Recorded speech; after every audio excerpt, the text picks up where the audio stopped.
আজকে যে নির্বাচন হচ্ছে, আজকে অনেক শিল্পী দেখা যাচ্ছে, অনেক নাট্যকার দেখা যাচ্ছে, কিন্তু এইখানে আসার পর অনেকে অভিযোগ করলো সবাই নিজেদেরকে শিল্পী পরিচয় দিচ্ছে, শিল্পী হিসেবে দাবি করছে।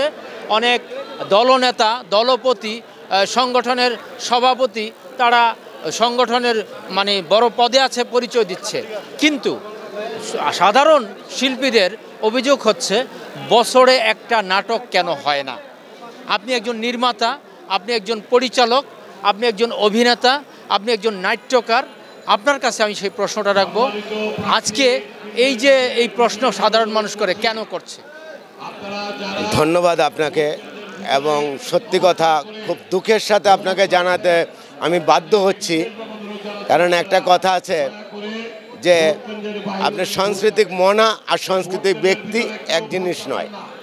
যে সরাসরি সংস্কৃতির সাথে জড়িত সে হলো সাংস্কৃতিক ব্যক্তি, আর সাংস্কৃতিক মনা আমাদের যারা দর্শক, যারা আমাদেরকে উপভোগ করে, আমি মনে করি বাংলার আপামর প্রত্যেকটা জনগণই সাংস্কৃতিক মনা, এবং তাদের জন্যই আজকে আমাদের এই কর্মকাণ্ড। আর যারা আপনাকে পূর্বে এই ধরনের কথা বলেছে, আমি তাদের সাথে সহমত পোষণ করেছি। এমন কিছু ভোটার আছে যাদেরকে ওই মঞ্চে তো দূরের কথা, কোনোদিন রিহার্সালের রুমে দেখি নাই, তারাও মঞ্চে আজকে এই আপনার এখানকার ভোটার মানে নাট্যশিল্পী তারা।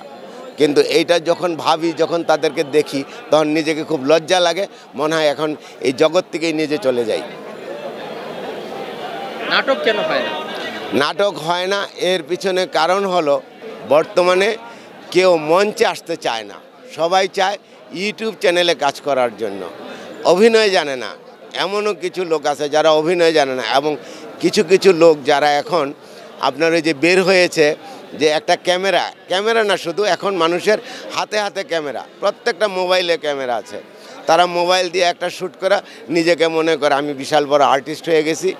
এটা হলো আমাদের সবচেয়ে মানে দুঃখজনক ব্যাপার। আসলে আর্টিস্ট কী জিনিস সেটা তাদেরকে বুঝতে হবে। আর মঞ্চ হইল একটা ইনস্টিটিউট, এই ইনস্টিটিউটে এখন আর কেউ আসতে চায় না। মঞ্চে আমরা যখন ডাকি, আমরা দেখা যায় কাউকেই খুঁজে পাই না, আর সময়ের মূল্য কেউ দিতে চায় না।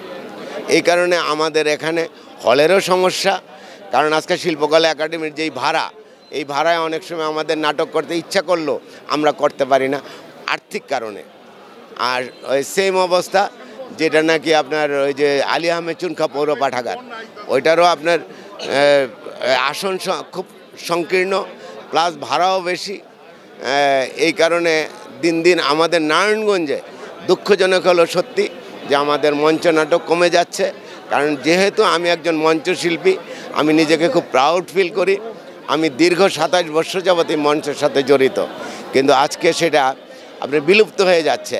বাট মঞ্চ বিলুপ্ত হয়ে যাচ্ছে, কিন্তু বিগত দিনের চেয়ে আপনার প্রায় 100-র কাছাকাছি নাট্যশিল্পী মেম্বার ভোটার বেড়েছে। সেটার আমি এই ব্যাখ্যা আমি নিজে দিতে পারবো না। মানে একাডেমিক শিক্ষা নেই, মঞ্চের শিক্ষা নেই, কিন্তু তারা শিল্পী। তারা শিল্পী, হ্যাঁ। একাডেমিক শিক্ষা নেই, কিন্তু অ্যাকচুয়ালি একাডেমিক শিক্ষাটা হইলো আপনার মঞ্চের থেকে। আর আরেকটা কথা না বললেই নেই, আপনার এখানে যারা অনেক ভোটার আছে, আমাদের নাটকের ভাষায় একটা কথা আছে যে ওয়ার্কশপ। আমি চ্যালেঞ্জ করব, আপনি যদি জিজ্ঞেস করেন 100 লোকেকে যে ওয়ার্কশপ কি, তারা বলবে গ্যারেজ।